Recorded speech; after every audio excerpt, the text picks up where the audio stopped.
Hello again. So soon. I'm in the mood to create content, apparently. I was just reading this article on Schauberger technology, and reading it to myself, I remembered how much I would enjoy hearing other people speak this type of content. So I said, well, it's sort of a form of scratching my own itch, because if I do it for you all, what we get back is what we put out. So I know I'll find some great well, just last night I was really enjoying Tom Bearden, a video from Tom Bearden that Bob Greenyer has shared recently on his Substack called Remote View. If you just search Remote View in Substack, you should find it, I would think. And he linked a video to Lieutenant Colonel Tom Bearden, who served in the military and was a scalar scientist. And so I was really enjoying hearing him just speak of the vacuum, which is the same as space-time, which he said a third synonym is that he uses is virtual particle flux, to refer all to that sort of quantum soup, quantum foam. And just hearing him speak of it, like storyteller, I was really getting the vision in my mind's eye, in my third eye, and I was able to tap into what he was saying, just to hear him speak. And so I really enjoy learning things this way, and I'll either link that Tom Bearden video directly in this video, or I'll wait until if I do, speak of his work and link it there. But I do highly recommend that. And so I just was participating in this forum that Bob, it's not a forum. I guess it's sort of like a community, right? When people post things and readers comment and whatnot. And he was asking for contributions of words related to this type of science so that he can define them for an event he's doing. And I got really into this one, helping sort of define this word of vortex point and assisting in the definition, but then really asking myself, what is it? What do we know about that tip of the vortex? Maximum centripetal force. And so I do plan to go into Bob's work more soon, watching his YouTube videos, so that I can communicate with that community, because what I'm learning is that different scientists will speak about things, the same things, but using different terminology or different descriptions. So I'm just got a personal mission that's just innate to connect the dots. So this person's saying this and this person's saying this, and I've studied a lot of Dan Winter's work, so I can speak about things in the way that he does. But really, vortex point, okay, is this, are we talking about the tip of the vortex? I mean, to me that seems obvious, but if we're gonna look at water flowing and whatnot, the tip of the vortex, it could be, I was coming at it sort of from a phase conjugate physics standpoint, but, so this is an imploder device from Dan Winter and crew. This is it can be a shower head, or you can put it on the end of a hose. So when you have water going through the vortex, it's going to be very similar to something like phase conjugate physics when you're looking at plasma vortexing, but it's going to be its own body of science. So that was sort of what led me down the Viktor Schauberger path, because this device is based on Schauberger's work. It was probably what Schauberger would have wanted to build if he had the 3D printing and the computer modeling programs that are available today. But thankfully, Dan and I'm sure many other important individuals on his team. I know Valerie helps out with this for sure. She puts her love into it, but you can noticeably, so using this as a shower head, you can noticeably you can witness a distinct reduction in chlorine, and I'm sure other things. Actually, it'd be really interesting to take city water, and actually that'd be a really great one. There was a local company around here that does water testing simply just run the water through the tap, through the through the tub, and then run it through this and collect it, and then it'd be really incredible to just analyze the differences of the water, of the makeup. That I'm actually surprised I hadn't thought of that before. I thought of other experiments to do with this, but so this is Schauberger is definitely considered, when it comes to vortexes, people still really highly revere his work, even though I don't think he's been around for a while. I really don't know much about him. I'd love to learn more about him and his life, but I'm just going to dive right into this, and I will have the link of this PDF on the website. So here we go. Schauberger Technology. It's by Julio C Gobbi. It's from January 30th of 2021, so pretty recent. So this is from the General Science Journal. So here's the abstract. This article aims to demonstrate that Viktor Schauberger developed a mechanical system for atmospheric air ionization that can be used in airplanes and flying saucer propulsion. His observations on water courses gave him the understanding about how to accelerate air to create cyclonic vortexes and ionize the air over the rapidly rotating metallic surfaces. This ionization produces a low pressure gradient that may be harnessed to produce thrust. I think he meant to write thrust and energy. So it will be developed a mathematical approach to quantify this propulsion system. He has the keywords as, these are just probably searchable, but water vortex, air vortex, cyclonic force, rotating chamber, repulsine turbine, discoid aircraft. I'm definitely not going to be able to get through this whole thing in one sitting, and it may just be a preview for you all to catch your interest to look it up on your own. But introduction. In one of his statements described in the book Living Energies, Schauberger says, "Nature is not served by rigid laws, but by rhythmical reciprocal processes. Nature uses none of the preconditions of the chemist or the physicist for the purposes of evolution. Nature excludes all fire on principle for purposes of growth. Therefore, all contemporary machines are unnatural and constructed according to false premises. Nature avails herself of the biodynamic form of motion through which the biological prerequisite for the emergence of life is provided. Its purpose is to procreate." I don't know what he means by that. It's like you are procreate. "Higher conditions of matter out of the originally inferior," I don't know if I agree with that word, but okay, I'll try to be clear here. "Out of the originally inferior raw materials, which afford the evolutionally older or the numerically greater rising generation the possibility of a constant capacity to evolve. For without any growing and increasing reserves of energy, there would be no evolution or development. This results first and foremost in the collapse of the so-called law of the conservation of energy, and in further consequence, the law of gravity and all other dogmatics lose any rational or practical basis."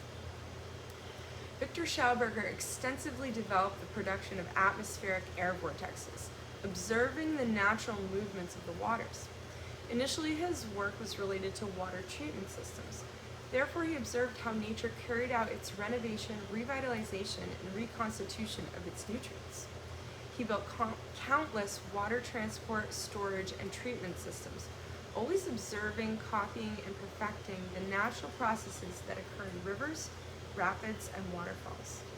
He also looked for ways to generate energy with water through the interaction of complementary and opposite energy forms such as heat and cold, suction and pressure, electricity and magnetism, through their synthesis and reciprocal interaction. Eventually, he found that if a suction effect was ingeniously employed first, and then pressure was introduced behind it on the same axis, an extremely powerful propulsion system could be created. In the years 1937 to 38, Schauberger applied for patents on these new ideas. he made clear the working principle of the trout turbine, which powered its flying saucer project as described in the book Living Water. If air or water is rotated into a twisting form of oscillation known as colloidal, a buildup of energy results, which, with immense power, can cause levitation. This form of movement is able to carry with its own means of power generation. This form of movement is able to carry with it its own means of power generation. This principle leads logically to its application in the design of the ideal airplane or submarine, requiring almost no motive power. So here he's got discoid models of aircraft type A left and type B right, called Repulsine. So these are a certain type of aircraft design here, known as Repulsine. Not sure who did these designs for these craft, but in a letter to Werner Zimmermann described in the book Energy Evolution, Schauberger talks about a granted patent number 145,141 for an air turbine. The principle of this vacuum turbine consists in the fact that an artificial thunderstorm or high tension electrical charge develops in a capillary tube and a double spiral pipe in which electromagnets have been incorporated, which transforms the substances of the air into electrical energies.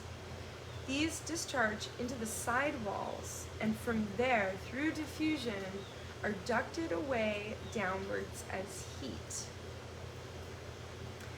Through the transmutation of aeriform matters into energies, a self-intensifying physical vacuum is created in an upward direction, and through the recurrent development of a heat gradient in a downward direction, a powerful upcurrent of air evolves, which after a few minutes intensifies to cyclonic force. Because the air pressure in an upward direction can be progressively reduced in this extremely simple way, the counterflow of air can be raised to over 200 kilometers per hour, which is 124 miles per hour, producing about 10,000 brake horsepower on the inclined surfaces of the propeller, the turbine. The vortex, okay, so this is chapter 2 or section 2, the vortexes of Viktor Schauberger. Before studying the atmospheric vortexes that allow levitation, we will briefly review the beginning of the development of the vortexes carried out with water pipes. The proper use of guides inside the water pipe allowed to generate a double flow of fluid, an internal axial flow that moved faster than its peripheral flow, which was directed in a cycloidal path close to the walls of the pipe. In this separation of flow lies the secret of what Schauberger referred to as implosion, an opposite force but many times more powerful than an explosion. This unique force, however, was merely a stage in a complete cycle of transitions resulting in a thermoelectric process that transformed water, air, or salt water into a superkinetic biomagnetic force. I'll just show the picture here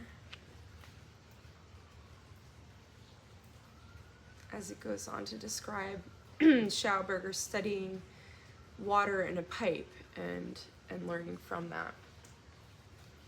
This pipeline work gives an example of how Schauberger approached what he referred to as a fermentation process and a cold oxidation of natural water. Using his terminology, its task was to segregate the carbon and oxygen particles from the water or fluid, process and reconstitute them with a different energy configuration, with a much higher energy share than it normally was, and then using certain characteristics of a vortex in conjunction with the implosion effect, channel the resulting release of repulsion energy and use it for the kinetic propulsion of the generating device. While this peripheral cycloid flow close to the tube walls acted on the fluid centrifugally, its movement would remove and subordinate the organic carbons in the fluid. Correspondingly, near the center of the tube, inorganic oxygen would be conducted, rotating under a reactive centripetal force, and between the two flows there would be a sliding flow. His discovery that the carbons of water and air react to centrifugal influence, while oxygen reacts to centripetal force, came after many years of previous observation and experimentation. The special guide fins trapped, okay, I'm trying to see, so he's talking about these guide fins right here, if you can see that.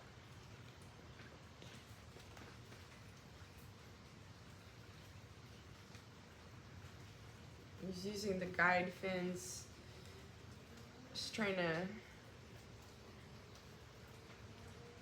feel like the guide fins were to, okay, so the special guide fins trapped inside the tube to rotate the flow of the peripheral fluid were also placed longitudinally at specific intervals along the entire length of the tube to cause an alternating increase and decrease in the flow pressure along the tube, which resulted in a general cooling in the temperature of the entire flowing body of water.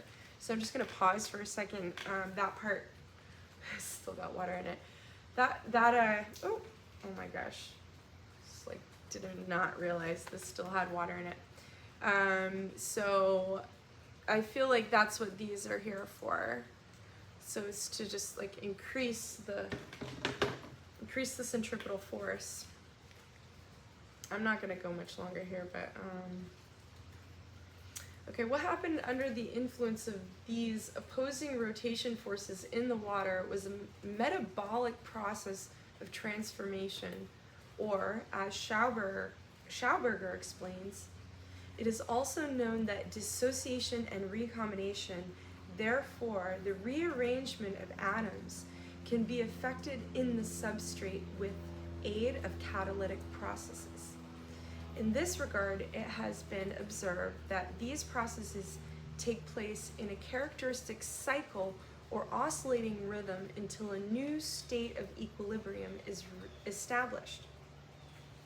Schauberger found that by cooling the fluid, its density increases, and as the central oxygen core in differential rotation and the spiral peripheral carbons rotate over each other, its bipolar ingredients constantly rub against the sliding flow interface plane and against the guide fins of the external wall.